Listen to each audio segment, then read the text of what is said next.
back to Gen Z Arms. Today we're going to be doing a tabletop review of the Sig P320 M18. This is going to be the compact size. So I'm going to go ahead and get into it. We're going to take it to the workbench. Alright, so the P320 has been kind of infamous. It is one of the most tested handguns because of some issues that Sig Sauer had when they first released the P320.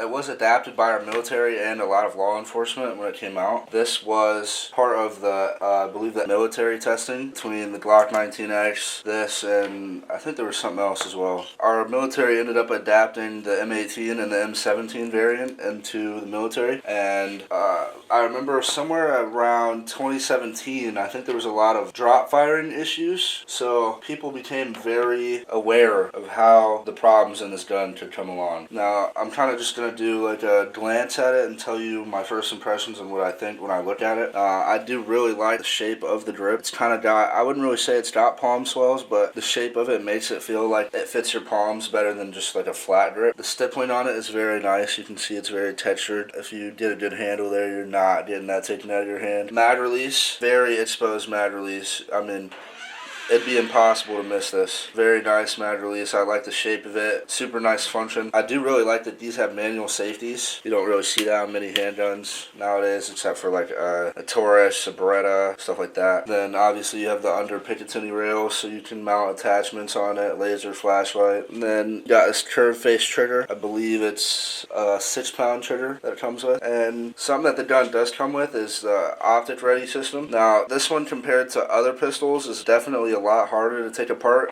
To get to the optic plate, I would recommend just doing a quick YouTube video search about it. If not, I could probably make a video about it and show you. It wasn't too difficult. And then obviously this Balder Pro just latches on here. Tinny rails. Really nice. It feels really nice. It is a heavy gun once you get all this stuff on it. Obviously you don't have to carry a flashlight or even the hollow sun, but when you put attachments on it and you get a full mag, it's probably one of the heaviest pistols I've carried that's not like a Deagle or something. Out of the box you do get this little nifty patch, depending on if you get the M18 or the M17, and then you're gonna get one standard 21 round mag. People are gonna say this isn't standard, but I mean, I guess it's really not. I kind of like how the extra grip when you put the mag in is there, but people are going to say, oh, that's just an extended mag. I actually got in an argument with some dude in the comments about the fact that this comes with the factory gun, and this indeed does come with the factory gun in the box from the factory, so there's really no arguing to be done there. And then you're going to get a second 17 round mag that fits flush with the bottom of the mag well. Pretty nice ergonomic gun.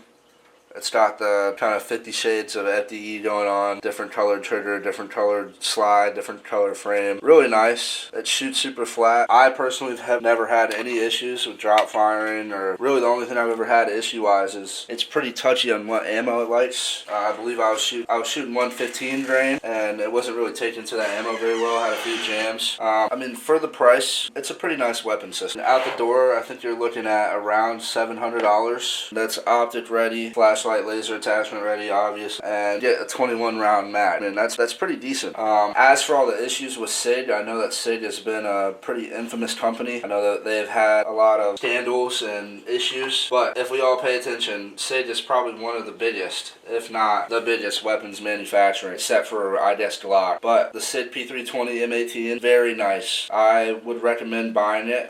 Depending on whether or not you want the full-size pistol, which is the M17, I do prefer the compact version just because the M17 is actually ridiculously big. If you were ever thinking about carrying this out in public, I definitely would go with the M18. There is a lot of options on what you could do with it. There's also a lot of options on what P320 you get. I know there's like the P320 Legion and P320X. They have a lot of different variants. I went with the M18 just because I had a buddy that won it at a raffle and he was absolutely doing nothing with it.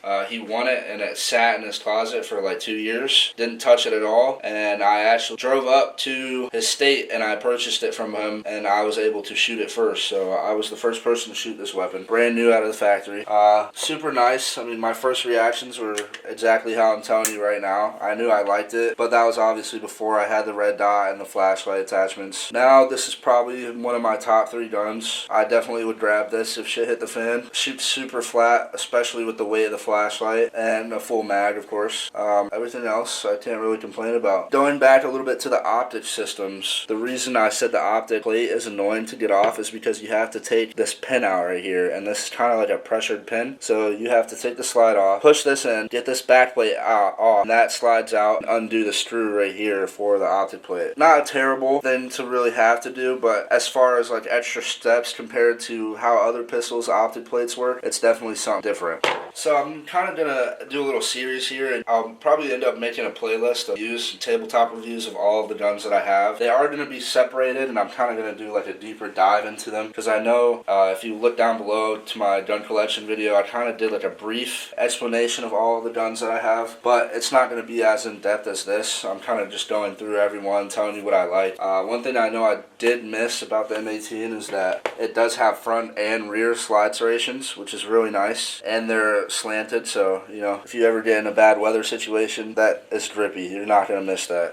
It does come with steel sights as well when you don't have the red dot on there, obviously, and they are glow sights, so they glow in the dark. For the price of this gun, I would definitely recommend getting it. I'd say it's a 9 out of 10 if we don't pay attention to all the issues that Sig had in the past. When they did have all these drop firing issues, the P320 became the most tested handgun in history, and it was tested millions of times. So I think that Sig Sauer's kind of worked out their problems. If you aren't really a Sig fan, then this gun might not be for you. Some people just don't like the way it feels. Some people don't like the way it looks. Some people like flat Glocks. Some people like Berettas. Some people like 1911s. I mean, it's really just up to the person and how they feel. Me personally, I'm a very Glock fan. I love carrying my 19X, but when I built this weapon system out, I'm actually in love with it. I don't think that it really could compete. I mean, obviously, when I, get some sponsors, hopefully get like a Shadow Systems or maybe even a Staccato, it's going to feel different, of course. But for the price point, when I would say that these are like cheap, affordable, everyday carry guns, the M18 is actually beautiful. And I would definitely recommend looking into this or getting one yourself. Alright, well that's pretty much it for today. Appreciate you guys for clicking in and tuning into the video. If you have any questions about the P320, go ahead and drop them down below. Hit that bell and notifications so you know when I post a new video, and peace.